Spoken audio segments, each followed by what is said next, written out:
Whenever Kendrick Lamar releases anything, such as his new song, Watch the Party Die, whenever he does anything, we have the tendency to sort of look really deep and assume there's some kind of deeper meaning. You know, it's levels, it's layers. And I think that's true, because everything, it seems, is super intentional. Now, the last video I did on him was just a couple days ago. I wasn't expecting to do another, and it was all about his Super Bowl announcement and the importance and the meaning of him playing the Super Bowl. I didn't really go into all of the details of his announcement, you know, him sitting in front of the big flag, but the whole thing was, you know, you can watch all sorts of YouTube videos. You know, he says run a route, and that connects to the Drake song where he says running routes, and big as the Super Bowl is where everything started with J. Cole and Drake, and he's at the 50-yard line and stop and give me 50. You know, you can kind of sit there and just get all, you know, Charlie from It's Always Sunny, just kind of tying all these things together. But let's face it, it's merited. That is all intentional. He is working on that level. So what about this song, Watch the Party Die, and its timing when it was released, 5 p.m. Pacific Time on September 11th, 2024? Now, the most obvious, and I'll take a second on this, is that it's tied into the MTV Video Music Awards, which are always around this time of year. And it makes sense. You know, if this song, as I'll get into, is largely about how the industry is a problem, how the industry goes against the art and the meaning of hip-hop, how it's gone from, you know, part of like a black movement into just sort of money-making horse hockey, some kind of party time junk, the VMAs are a good symbol of that. You know, how they've stripped the collectivist and socially radical roots of this art form and just made it about money, money, money, and more money. Made it about a party. Made it about fun. You know, I'm thinking about like this whole idea about the party dying. And of course, hip-hop has always been a party. You can't kill the party in hip-hop. But remember, it's about who is partying and why. The reason that hip-hop started as a party is because of where it was made, in the Bronx, in the mid-'70s, a place which was literally a punchline throughout the rest of the country. If you wanted to just say, oh, what's a place with concentrated poverty, poor public support system, high unemployment, high gangs, thousands of fires being set every year, oh, just say the South Bronx. The mayor, the state politicians legitimately referred to using what they called benign neglect to help the people of the South Bronx. So when those people get together, when they got together and they had a party and they said, I am somebody, oh yeah, it meant something because they didn't feel like they were anybody. They were not treated like they were anybody. That's why rap music, why hip-hop started as this voice of the voiceless. Now, over time, of course, it became a party for everybody. Everybody's invited to the party. Let me say, everybody is at the party. I don't know who's invited or who's not. And it makes sense that at this point where we're at with rap music and hip-hop, we have to think about this loss. I mean, hell, we've been thinking about this loss for decades. But, you know, some people look at hip-hop or look at rap and they just think something like this, you know, like if you're looking for lyrics, you know, if you're looking to cry or think about life, don't listen to hip-hop. You know, you should listen to hip-hop whenever you're trying to have a good time and stay in a positive mood because it's fun. Hip-hop is important because it brings people together in a beautiful and happy way.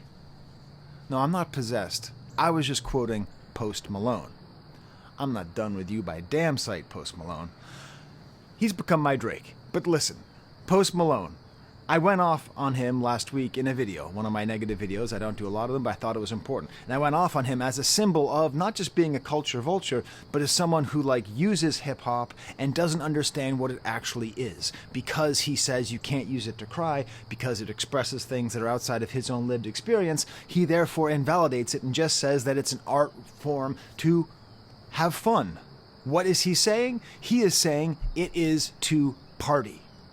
That's the point. That's the party that needs to die. Stripping hip-hop of its true, original meaning and turning it into a thing for just about anybody to have fun. So he releases it at the VMAs, the exact moment that the MTV Music Video Awards start. Did he know something? he probably could have guessed, because I think a lot of the awards are mostly voted for. But let's just take an example. What won the song of the summer? So what was the song of the summer 2024? Okay, I like to play a game. I call it the alien game. Let's pretend that aliens come down, and they want to find out the zeitgeist. They want to find out the spirit of the times. And they say, you know, well, what was the most important song of the summer 2024? And there's a lot of people to vote for. A lot of people, you know, who had a good claim. Sabrina Carpenter, sure. Tommy Richmond, why not?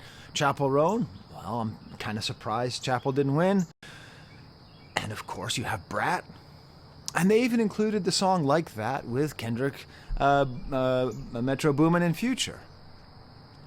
But of course, the song of the summer was Not Like Us by Kendrick Lamar. The song that most people talked about, that most people thought about, that was the true, like, question of, I don't know, the nature of this art form, which is the most important art form that's been created and produced in the last 50 years. So what won? What won the Music Video Award for Song of the Summer? Fortnite by Taylor Swift and Post Horse Hockey Malone. That's who won. That's who won. You can't make this stuff up. A song that people forgot within 2 weeks. Fortnite. And that is what is the song of the summer. I want to go back to the greatest moment in VMA history, perhaps the greatest moment in 20th century music, the part where Kanye West, currently then known as Kanye West, jumps up on stage and interrupts Taylor Swift for winning the award over Beyonce. What was the song that Beyonce, what was the video he was fighting for by Beyonce? Oh, you remember, because it was Single Ladies. You remember because that was one of the greatest videos of all time. What was the Taylor Swift song that won? What's that? No, not that one either. No, you don't know. Nobody knows. Because we've forgotten. It was You Belong With Me. Fine song, fine video. Taylor Swift fans, you know you don't have to come after me. I'm a huge Taylor Swift fan. I support Taylor Swift, okay? Kanye was right. No, President Obama, he's not a horse's ass. He was right. He was right to get up there and do that and to make this claim about what is happening in American culture. He was right to point out, however drunkenly, the racism that is going on in that selection. So, what is this song? On one degree, you could say it's Kendrick seeing the future, knowing that he's going to lose, knowing that rap is going to lose, knowing that Eminem and Taylor Swift are going to sweep everything, and releasing the song at the exact time. You can see this song as Kendrick himself with a bottle of Henny jumping up onto the stage and saying to Taylor and Post Malone, "I'ma let you finish." But that's not my point. That's not why you clicked on this video. That's not my thumbnail. I think that is a reading. I don't think that is the reading. I don't think it's important that, or it is important that it was released with the VMAs, but I don't think that's the primary symbolic meaning. It was released on September 11th. His previous appearance was in front of a gigantic American flag saying he's going to be at the Super Bowl. The most patriotism on patriotism on patriotism. And here we have 3 major events in Kendrick Lamar's artistic output. The pop-out, the concert, on Juneteenth, celebrating the acknowledgement of the end of slavery in Texas and therefore a celebration of the end of slavery across all of America. 2, July 4th, our Independence Day, is when he releases the video to Not Like Us. So you think it doesn't matter that he released it on September 11th? You think we're not supposed to dig into that one a little bit? I got a neighbor who has a flag on his front yard that calls September 11th Patriot Day. Dude, there's already Patriots Day. Don't take that... What? Come up with another name, bro. Okay. So I think it's important. And I think this song, I think he put it on that song to metaphorically put us in the mindset of what is he trying to do with this song? What is he trying to do? What has he been trying to do with this song, with his career? What is his goal? I think metaphorically, he's not on the American side in this case. Metaphorically, I think this song represents what a terrorist attack represents. Okay? It is symbolic violence against a corrupt and decadent society in the name of a strongly held ideal. It's fundamentalist. It's a jihad in the name of hip-hop and what the word should mean. Thank you for auditing the Always Positive New Music Review Show, hosted by a French professor. It's my birthday! I'm very happy to be doing this right now. Yeah, I was born the same day as Playboi Carti and the death of Tupac. I'm in here. If you haven't seen my videos lately, you usually see me like in a three-piece suit, because I am a professor. I'm a full-time professor of French and other stuff. But I just have a new baby, so I'm out on my porch. I have to record in the morning. You hear the cicadas. You're going to hear the birds. You're going to hear me fighting with the birds. But that's part of the new charm of my channel, I hope. So, this isn't a reaction. There have been some really good reactions. I really enjoyed Dead End Hip Hop's takes, Justin Hunt, I really enjoyed that. As far as line-by-line breakdowns, I think Rob Markman's been doing a really good job. So I have watched some of the analysis already. And the thing that makes me the happiest is that I have seen more people arguing that it's not about Drake than I have seen people arguing it's about Drake. So I think that is a sign of the health of the discourse that's happening here. The fact that everybody who I think you can trust and take seriously listens to the song and is like, oh, it's sort of touches on Drake, like a little bit, but not really. And the one thing I haven't seen is that Kendrick tells us it's not about Drake if you read the text. They don't hate me, they hate the man that I represent. By extension, I don't think Kendrick hates Drake. He hates the man he represents, the culture he represents, the wickedness, the corruption, the, degeneracy of what he represents. So I initially went too far on this. Thanks to Justin Hunt, I texted him my original thumbnail, and he's like, Skye, that's too far. I had a whole Kendrick Bin Laden thing happening here. But I don't want to get into that because I want to be very specific here. Neither I nor do I believe Kendrick Lamar is supporting the actions of Osama bin Laden or Al-Qaeda on September 11th. Okay, this is not supporting actual jihad. What I'm doing is I'm trying to use jihad in its sort of second definition. So the first definition, holy war waged on behalf of Islam. Okay, that's not this. The second definition is a crusade for a principle or a belief. And that's why I think he released it on 9/11. I don't think he's supporting actual violence in the name of faith, but I do think he is working for artistic destructions of the infidels, those who are unfaithful to the true collectivist black American spirit of rap music. You just take some of the words, and I'll go through most of the song line by line. Too wicked, kill the killers, taking innocent lives, burn the whole village, we start over, gotta burn it up. Let's kill the followers? I would like you to take your mind to 10, 15, 20 years from now and imagine you're an academic who has this text, who sees something that says, oh, this song was released on September 11th, which is a very important day in American history. What are some of the lyrics? Let's kill the followers. All right? You see how it's a war? How it's a holy war? Do you need more evidence? What is the chorus? I'm assuming you've heard the song. Don't come to me if you just heard the song once, okay? I love you, but go listen to the song once and come back here, all right? The chorus is a prayer. It's a prayer. He says, "Dear God," 16 times in this video. 16 times. And he's enlisting soldiers. We'll get into it. Even the cover. If you see my thumbnail, I kind of did a thing where I put the shoes that are on the front as representing the towers of 9/11. And again, take yourself out of 2024 and put yourself 50 years in the future as an academic who's looking at American culture in the 21st century. If you were trying to tell me, okay, so, there was a song released on September 11th. Oh, really? Is that when people usually release songs? No. They release songs on Friday at this point. I mean, they used to release songs on Tuesday, like 9/11, September 2001, where I went and bought the blueprint the day it came out. Terrorist attack or no, I was getting my new Jay-Z.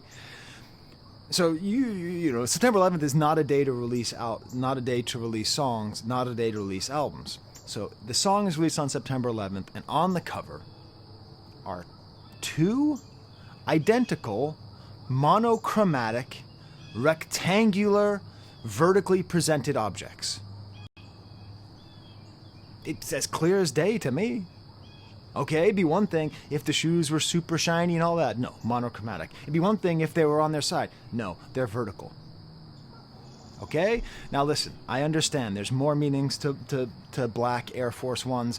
I'd like to again thank Dead End Hip Hop, because I don't know. Because this is from and for black American culture. It is not from and for me, sitting in my suburban backyard. Okay? I recognize that. Apparently, there's a semiotic power to black Air Force Ones, which is to say, symbolic power of black Air Force Ones.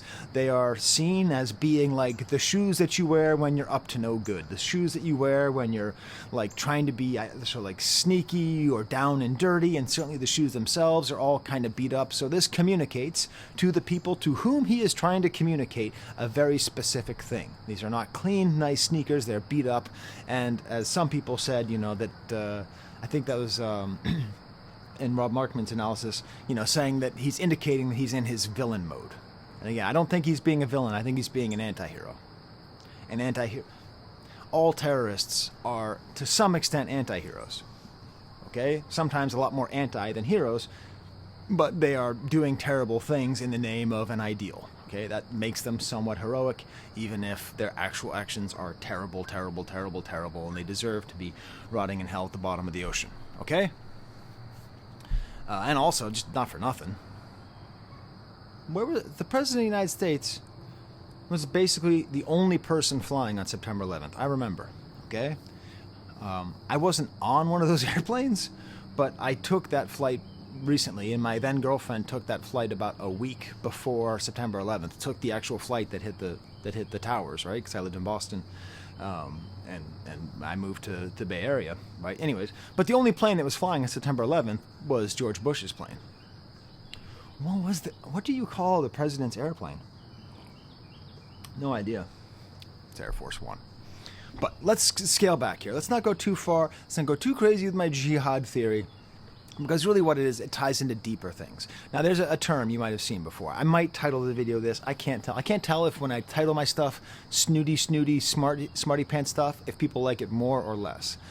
But it is a Manichean struggle. Manichean. Manichaeism was a religion that started around the 2nd century AD.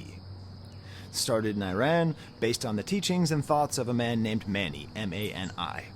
And at this point, it's just shorthand, okay? It's just shorthand for any dualistic view. Anybody who just divides things into good and evil, right? Good and evil, black and white, Red Sox, Yankees, right? Just what is good and what is evil. It's fascinating, though, because when you actually look into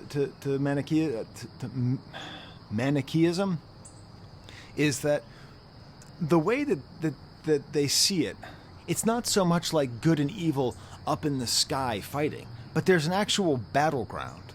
They see it as a battleground, and that battleground is the human being.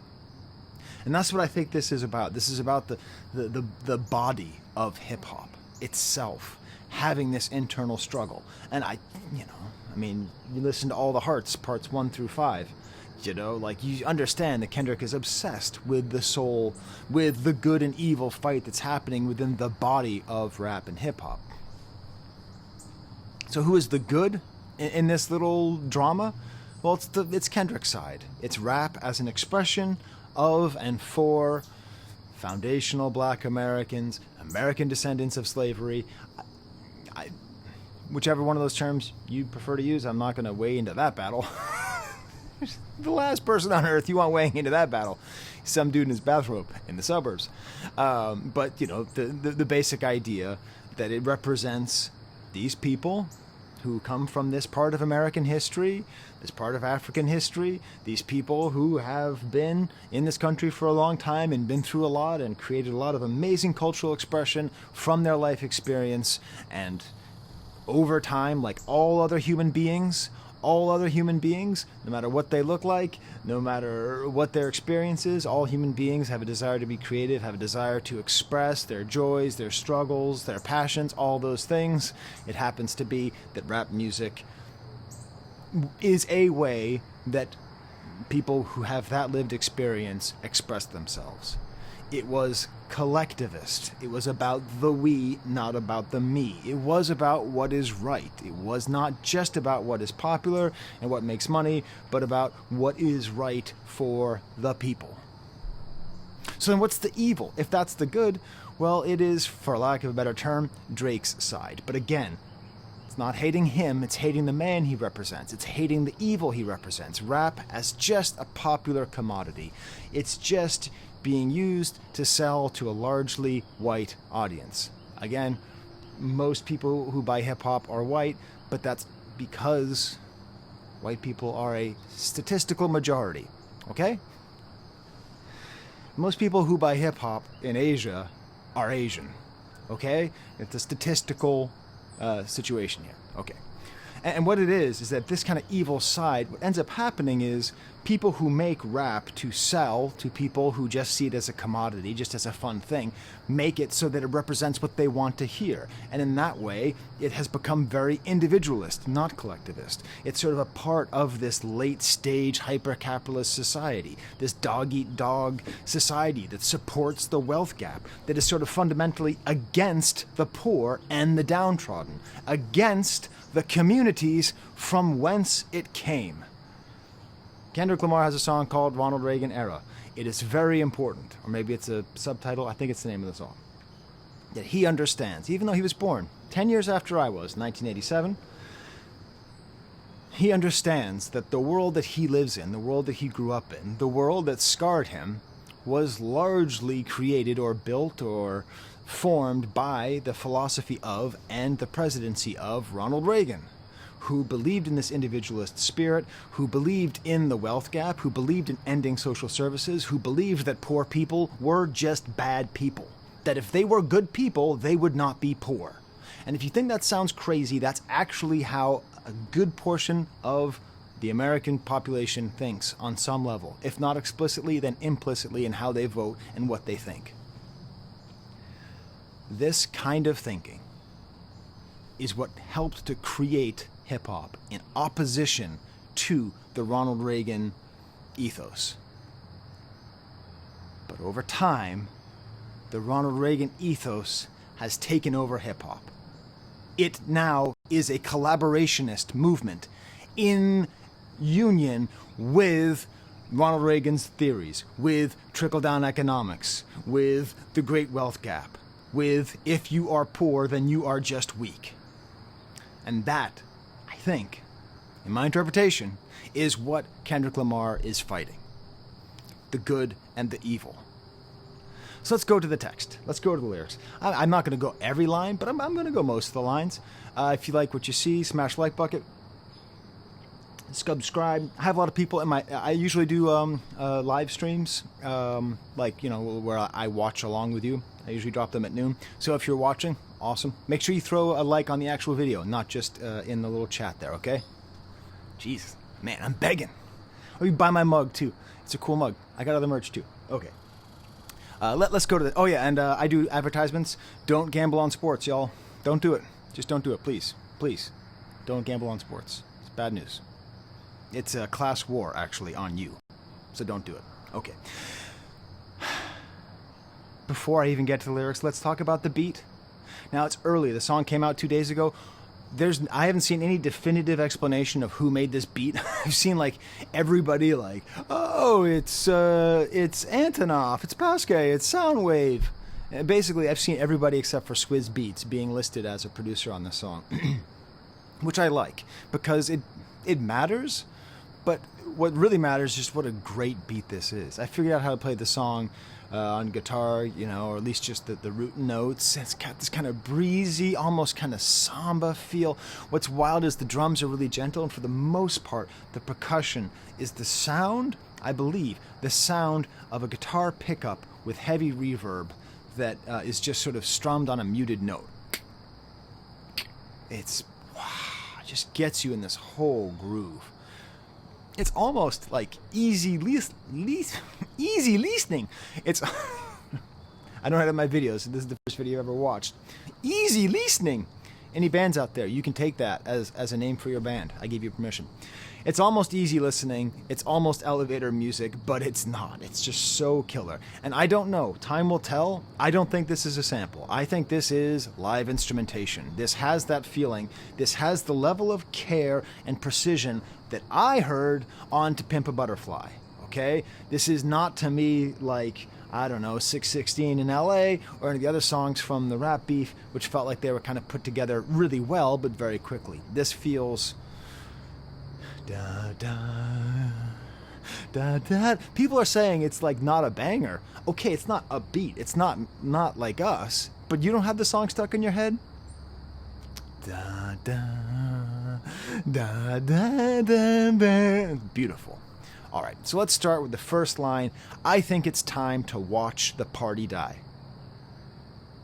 God damn it. Now I have to spend like 20 minutes on just this first line. I promise this first line is going to get the most attention because I think it's the most important. This is what he says. I think it's time to kill the party. No, that's not what he says.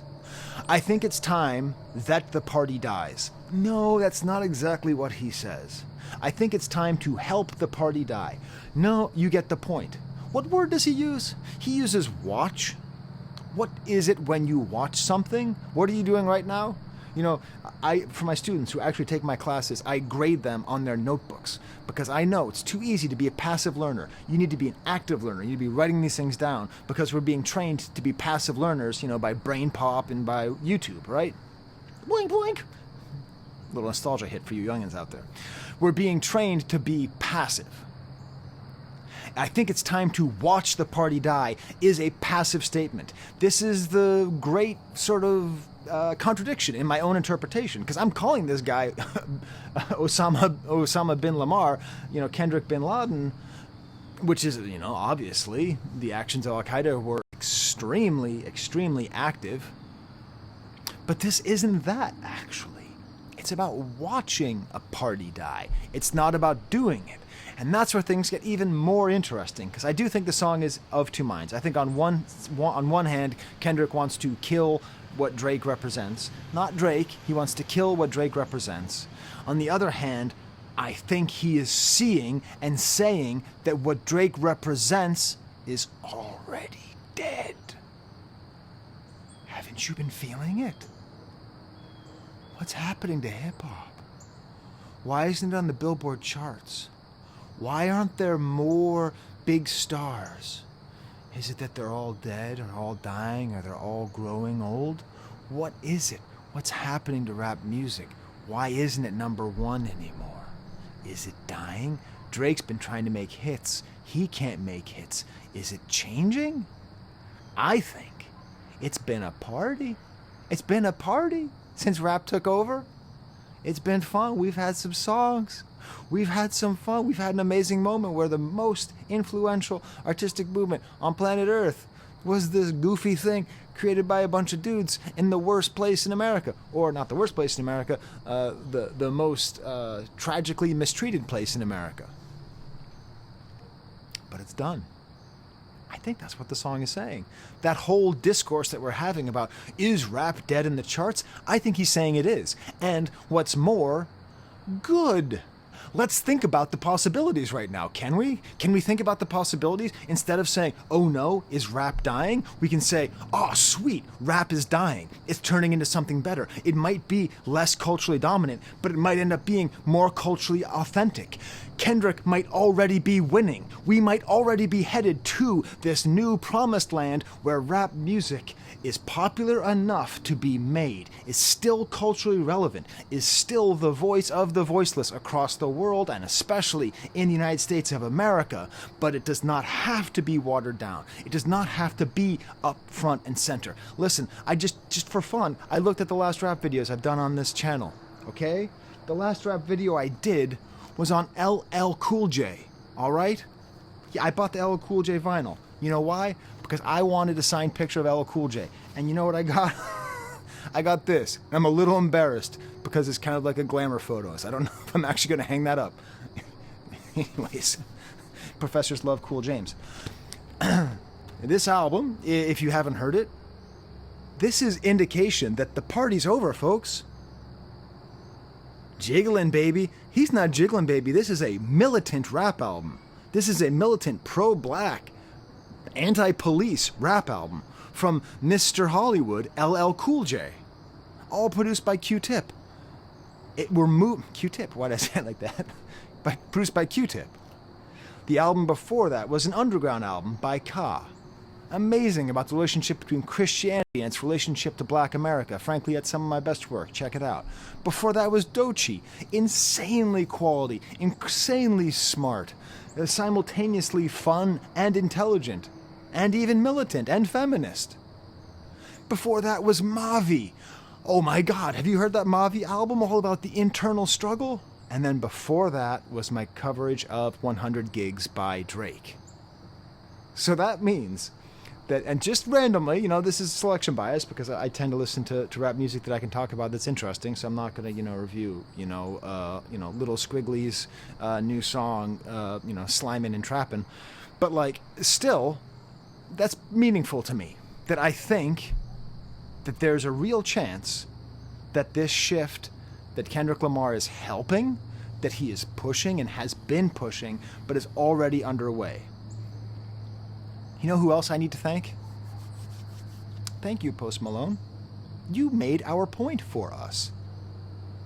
When you dissed hip-hop while making hip-hop, you said later on in that quote, I'm going to keep making hip-hop, and I'm going to stretch it out to the boundaries of what people think rap can be. Whoa, dude, you're seeing in 5D chess. I'm not done with you by damn sight. But he left. He left the party, y'all. Post Malone has left the chat. Okay, that's what happened. Why did he leave? Now listen, I understand. He does... He is a good artist, okay? I'm not saying he's not a good artist, all right? He is. He's a good artist. And so you could just say, oh, well, it's just because he's interested in being in different genres. He's always been interested in different genres. He loves rock and roll. He loves grunge. He loves all this stuff. Great. But no. He's leaving the party because he's got to get out while the going's good. You think he's going to make a hip-hop album next? You think he's ever going to touch that genre again? No. He's moving on. And him leaving is meaningful because it shows that the party died. So when he made that album, F1 Trillion or 1 Trillion Fs, we could just say, all right, man, cool, catch you later. No, you don't need to say goodbye. You don't need to just leave. Just leave. Yeah, no, seriously. No, take the casserole with you, actually. It was kind of weak. Yeah, goodbye. Just get out. You're blocking my car. Get out of the party, Post. Right? And I think the key to all of this, and this is a much larger argument, much larger question, but like, how does art stay relevant when it has been the most relevant thing and it no longer is? The key is the people who make it well, the people by whom and for whom the music is made, have to keep making that music. So blues music, jazz music, rock and roll music, basically any music in the history of America, with the exception of like some kinds of folk, was made by and for a black Americans, right? But over time, black Americans stopped learning, en masse, not all of them, but en masse, stopped trying to figure out how to play bass like Bootsy Collins, stopped figuring out how to play saxophone like Maceo Parker, and moved their creative impulse, the creative desire, which I believe is equal in all human beings. I believe all human beings have equal access to the same amount of genius and creativity. Okay? I just think that happens to be the case, and I think it takes different forms depending on your life experience. So blues and jazz are made for white dudes in the suburbs. You gotta call it, just that's what it is. That's who it's made for. So like, it died. It died. It didn't just change. It died. That's not to say there's not great blues musicians. There sure as hell are tons of great jazz musicians. But it being the zeitgeist, the spirit of the time, the driving force of culture, that's been long gone. The question is, can rap survive? And I think it can, and I think it will, and I think it has to. Because the people for whom and by whom it is made still have the desire to create, still have the desire to express themselves. And this is still, I think, going to be the most immediate, the most effective, the most egalitarian way to get one's voice out there. Much like the geese, okay? That's how they can get their voice out there. So I think, unlike these other forms of music, when they die, it's not going to be a sad goodbye. Because unless the creative people who make this art, okay, move on to a different genre, the genre is going to be there. It just might be better. Isn't that awesome? Isn't that a hopeful thing that Kendrick is giving us? This ish done got too wicked to apologize. Apologies. Wicked. This is that vocabulary of holy wars. This idea of wicked, and I have to kill the killers, and I have to burn a whole village. We have to start over. This is all in the first verse. This is all that image, okay? The image of a holy warrior. And part of it's because he can't reason with the people. You cannot reason with the people against whom he's fighting, the clowns and the circus. Sometimes love has got to result in violence. And then it goes even further. He's preaching here. If you parade in gluttony without giving truth to the youth, the graveyard is company. Just tell us what casket to choose. My dad was a preacher. I don't think he preached like that, though. It was before my time. He used to be a preacher at the University of West Virginia a long time ago. He got fired because he wouldn't pray for the football team. Based. And also, he had revolutionary meetings in the basement of the church. Pretty cool. Anyways, you can imagine this as being a now obviously this is not like when I'm saying like jihad, I don't think this is supposed to be Islamic at all. If anything, it's sort of Christian, but I mean it's very Christian, but I don't think it's actually about religion. I think it's using religion, using the imagery of religion to express this sincere and deep desire to protect hip hop. But still, gluttony is one of the 7 sins. Okay? If you got a text message from somebody that said you parade in gluttony, you'd be like, dude, have you been like going to church or something? What are you talking about if you parade in gluttony? The wages, Jesus Christ, he's quoting the Bible. The wages of sin is death. It's from the Bible. The wages of sin is death. If you parade in gluttony, the graveyard is company. And it's all about the way that it's corrupting, too. It's corrupting. It's a corrupt society. It's a degenerate society that he's describing here. They party more than B-words. Tell me, what are you working for? They glorify scamming. You get chipped over this credit card, talking about how these young people are glorifying scamming credit cards. But they don't hate me. They hate the man that I represent. This man that I represent. Okay, so this is the way I read this. I think when he says they hate the man I represent, he's saying the kind of person that he is, but also I think he's using the words of religious fundamentalists. Because a religious fundamentalist will say, like, you don't hate me, you hate Jesus, you hate Muhammad, you hate whoever, right? You hate L. Ron Hubbard. Like, they try to make it very specific that they are not serving themselves, they are serving someone else. So you can't hate me, that just means you hate Joseph Smith. That just means that you hate Jesus. That just means that you hate Muhammad, okay? So I think that is some of what's happening here. But then, obviously, it's also about the kind of man that he is. The good side, okay? The type of man that never dick ride because I want a favor. The man that resides in patience, so where the soldiers at? He's asking for soldiers in the holy war, like legitimately. Okay, again? Put yourself 100 years in the future. Whew. He talks about people who have their head in a book. Again. A head in a book? I really think it's easy to read this as though he is encouraging a crusader or he's encouraging a jihadist. Their head in a book. I think that book Okay, yeah, I mean, the book could be, I don't know, Invisible Man, the autobiography of Malcolm X, okay? Or it could be the Quran, could be the Bible. That's how I read it. That's how I read it. Maybe I'm wrong. And it talks about how women are stuck with bad men, and then we get to the prayer of the chorus, God, give me life. God, give me please. Give me peace. That's how he starts off. Keep these lames away from me, keep me shining. After they really think, must be the police. Bless these words, bless how I think. Draw the line. They're trying to confuse them with me. They're trying to confuse them with me. They're trying to confuse the people who use hip-hop purely for financial gain, purely to party, purely to have fun. Don't confuse them just because I made a bunch of hits and just because I'm a popular pop star. Don't confuse the wicked, like Post Malone and Drake, with me, the righteous Kendrick Lamar, like Nipsey Hussle. Okay? It's very clear. He's trying to find soldiers in this war, and he's making sure you don't draw the difference, because it's a Manichean struggle, good and evil. Dear God, please forgive me. You know how hard I tried. I think it's time to watch the party die. Get them gone. We're going to watch the party die. Send them home. We're going to watch the party die. This is the amazing mixture of passive and active that's in this song, because he's saying, like, we're going to watch, but also get them gone, but also send them home, but also we're going to watch. It's this mixture of it. And then at this point in the song, he starts making it a whimpering sound. And it's important that when he says die, a couple times he says die. And I haven't heard anyone else say this, but that's the Meet the Grams pronunciation of die. People like him should die. I had a math teacher once, in 7th grade, I think, Mr. Sherman, and he used to go, time, whenever we'd get confused, saying time out. Time. I think people like that should die.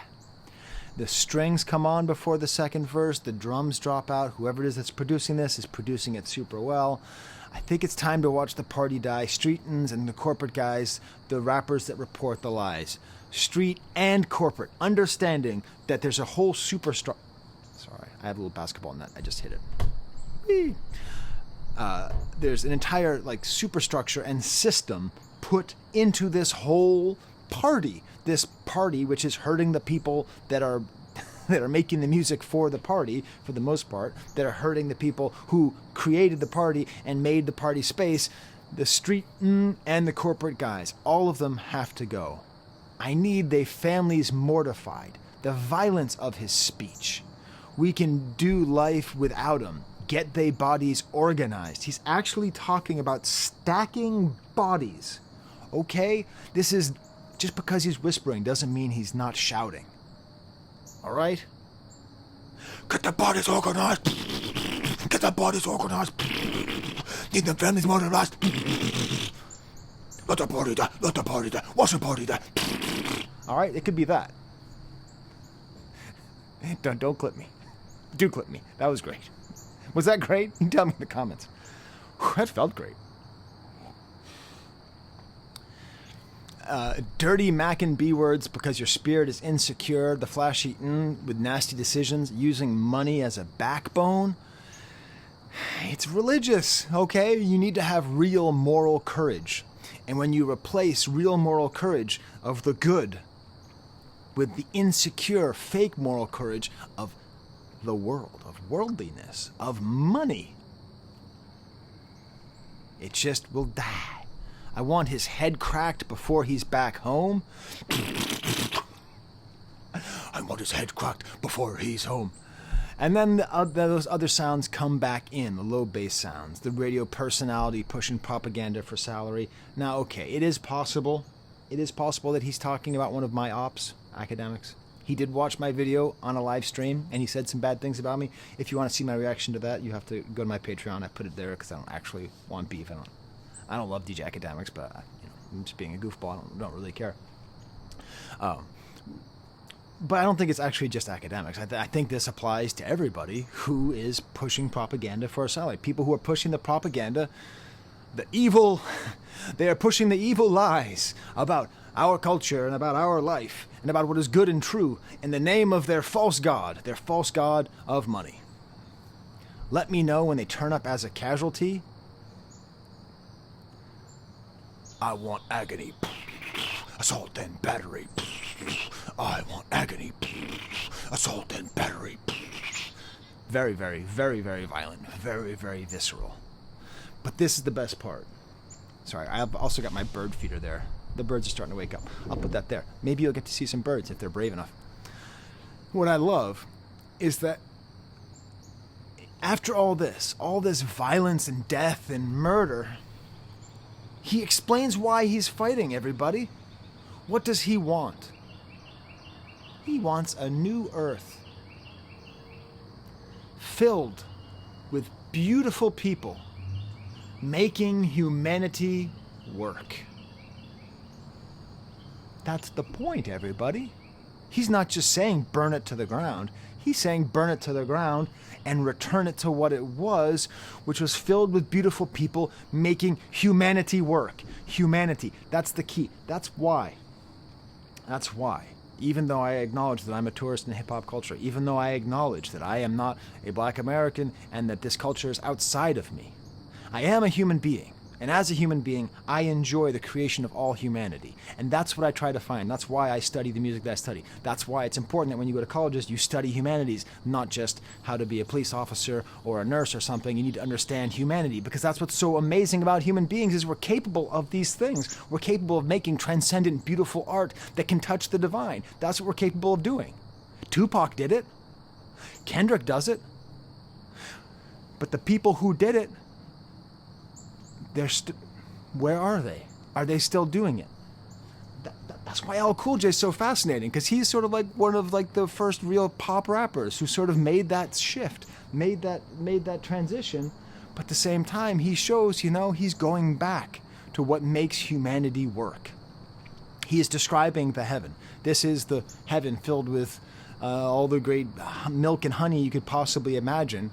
It's a new earth, a new hip-hop, filled with beautiful people making humanity work. Listen to Ka, would you? K-A, sometimes known as Brownsville Ka. Listen to his music, okay? Great stuff. It's the dream of the new world in a post-capitalist, free market capitalist hellscape, right? Because that's the problem, is we live in a free market hellscape. That doesn't mean there's not good things, but that's where we live. That's why everything sucks. Everything that sucks and everything that starts to suck is because of the forces of free market capitalism. I'm not saying communism's better. I'm just saying that whatever free market capitalism is, there's a lot of things about it that aren't good, and that's what's here. So right after, I see a new earth filled with beautiful people and cardinals on the bird feeder, and right? Let's kill the followers that follow up popping on mollies from the obvious, the degenerates that's falling to acknowledge the hope that we're trying to spend. Is it clear how militant this song is? Is this not holy war to you? Let's kill the followers and the degenerates that fail to see this hope that we're trying to spread. Do you know what the word evangelical means? It actually goes back to the sense of spreading the good word. That's what evangelical means. It literally means like spreader of the good word. Evangelical.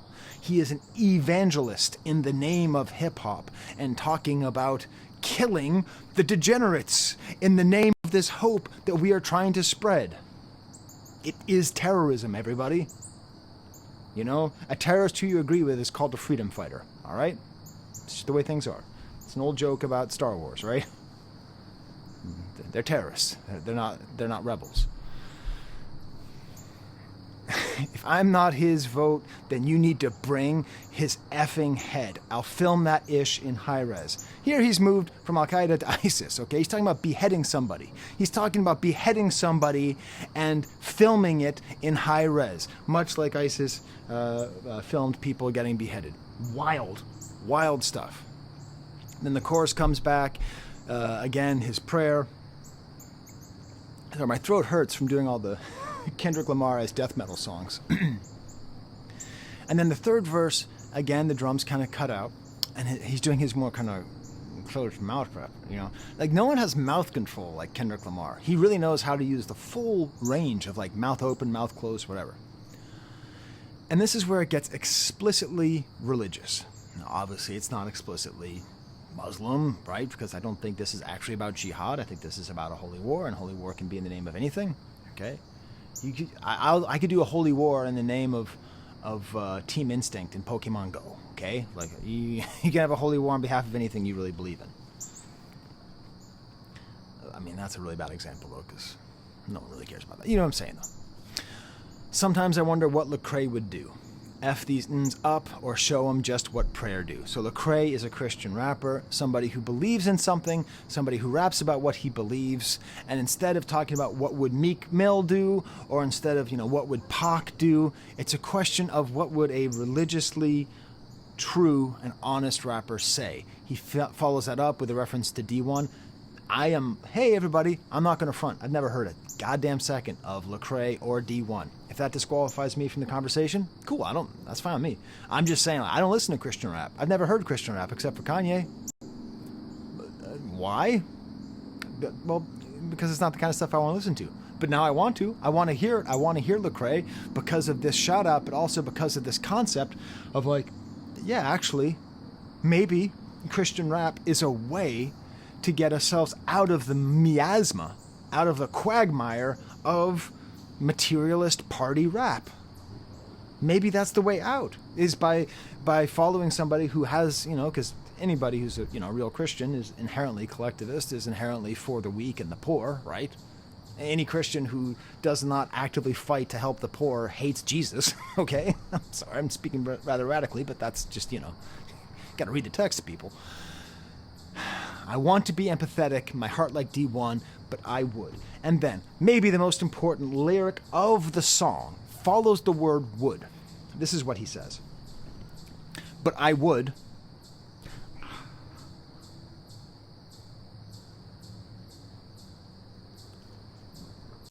What does he say? What's the opposite of empathetic? This is where, after a whole song of stacking bodies and killing the infidels, killing the degenerates, he went too far. Much like my original thumbnail, he went too far. And I think this, to me, when I hear this, in my head, I picture that terrible scene of the plane hitting the tower, okay? I was there. I was in Watertown, Massachusetts, working at a company called Media Map, okay? I was there. Stopped off at the Arsenal Mall on the way home to pick up Jay-Z. Like, that's what I see. I see this. I see the most violence. I see the most. I see school shootings. I see explosions. I see like all sorts of terrible, unspeakable violence in that I would that he does not say. He believes in this so strong, but he also knows he cannot say, which just means he's left with little marks on his fingers like that, as opposed to saying it. It's time to get these devils out of the way. Heavy metals on my sword. This is, again, straight up holy war imagery of having the blessed sword with which to slice the enemies. He is a holy warrior. Say hello to your future fate. The culture bred with carnivores. You let them snack, they eat your face. The signatures being forged. Okay, so this is the deal with the devil. That's what this is about. Rap music had a deal with the devil. When Curtis Blow signed with Sony in 1980, I think it was Sony, yeah, it was Sony, Columbia. When Curtis Blow signed the first major record label deal, it was the future fate. It was the future of rap music. The culture, meaning the black American youth subculture, okay, there was hip-hop music, became bred with carnivores, okay? Carnivores, people who are just going to take this art form and this creativity and this vision and commodify it and sell it to anybody and everybody at any cost. They tried to steal it with Vanilla Ice. Props to American culture. We didn't let them steal it with Vanilla Ice. We didn't let them steal it. We didn't. Props to Eminem for not being a thief, for being a participant and not being a thief. He could have tried to steal the culture, but he didn't. That's why I spit on Post Malone, because he was trying to take the culture, and it almost worked. This is it, though. Still, even with that resistance, the culture itself got deformed, and it started to get bred with carnivores, with these people who just had money in mind, the individualistic values as opposed to collectivist values. Instead of fighting Reagan, we're believing in Reagan. You let them snack, they eat your face. There's a whole large joke. I think this is a joke about.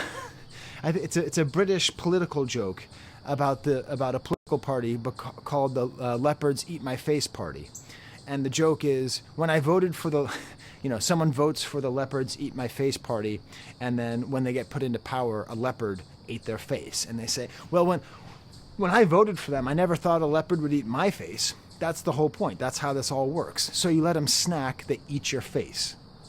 The deal with the devil that Curtis Blow made, that every rapper's made since going back to history, that signing with the major labels, trading everything in for popularity, you end up having your face eaten. And your signature, the symbol of yourself, being forged. Whatever the real rap is, whatever the real hip-hop is, it's being forged. Okay? So you go to write the name Nipsey Hussle, but the person who's writing it is Drake. But it looks just like it. The production sounds like it. The rhymes are just like it. But the signature is being forged. Then the drums come back in. They wonder why I'm not enthused to drop. The more visible you get, the more your spiritual is tired. His rap is too spiritual to just be product. That's the problem. When you make art, it's a product. But also, it's a production of the soul. He's trying to produce artwork of the soul. He doesn't want it to be reduced. This is the great debate. This is the question of spirituality versus corporality. Okay, the sacred versus the profane, the sacred of the art and the profane of the human beings who make it and who make it and who package it and who listen to it. It's just trouble. He just wants to make art. He doesn't want his spirit to suffer for the product of his spirit being commodified. And then he starts the sing-song flow. So many different flows. It's cynical to say I know these artists petrified. The end result is jailed by Jezebel or drugged up and full of lies. Okay, that's about Drake, right? Because I think, in jail by Jezebel, implying that, he's being put in jail for sleeping with underage women. Critical, I know my physical is tested all the time. I'm pitiful, sunk in place as soon as I question my pride. I'm seeing ghosts, blacking out, relapsing one thought at a time. This is his own weakness, his own tendency to go towards the dark side, the sunken place where hip-hop was or perhaps is, the sunken place that has been co-opted by the larger culture, by the truck is in trouble, by free market capitalism, by white supremacist society. He knows himself that he is also liable to go down into that place. I spare no feelings that ain't mine. I'm in my feelings when I slide. Obviously, that's a reference to In My Feelings, and I think the slide is Tootsie Slide. But also, he's talking about himself. He resets with Lecrae again. I flood the market with my best regards. I paid your dues. I paid your dues.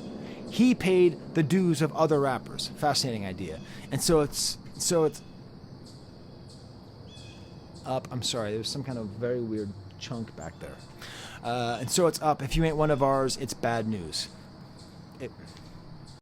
A song was released on September 11th that included the lyric, if you are not one of us, it is bad news. It ends with the idea of my Jay Estrada said, I gotta burn it down to build it up. The confirmation is real as F. Ain't too many real as us.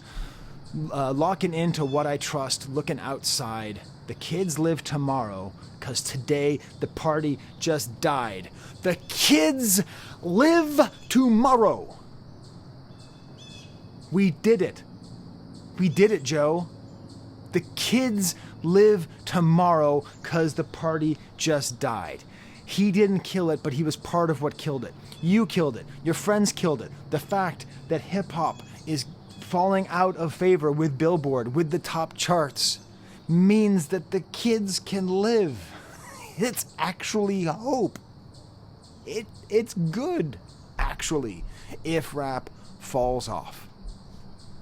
When rap returns to what it was when it wasn't just for white kids to have a good time and stay in a positive mood because it's fun in a beautiful, happy way. When it does more than just bring people together, it can perhaps regain its status as what it really can be. You know, it could be that it's an exclusionary message, and that's what I love about Not Like Us, is how easy it is to read as exclusionary or not, because they and us is very vague. He's not saying he's not like me, he's saying they're not like us. So it really is the question, and I don't have an answer to this. You know, is this about foundational Black Americans, American descendants of slavery? Is it about their lived experience as expressed through the art form of hip-hop? Is that what this is about? Is this about returning it simply to that? Or is it larger than that and outside of race and outside of racial history and racialized history, all that? Is it really just about, like, the soul of hip-hop? And I think in that case, if we take it as that way, then, you know, if I may be so bold, I would like to be an ally on that side, okay? if possible. Final word here. Also, is this a sequel to Please No More Parties in LA? It's the last time I thought of Kendrick doing talking about parties, right? I don't know. There's probably a reading in there. So these are my Patreons.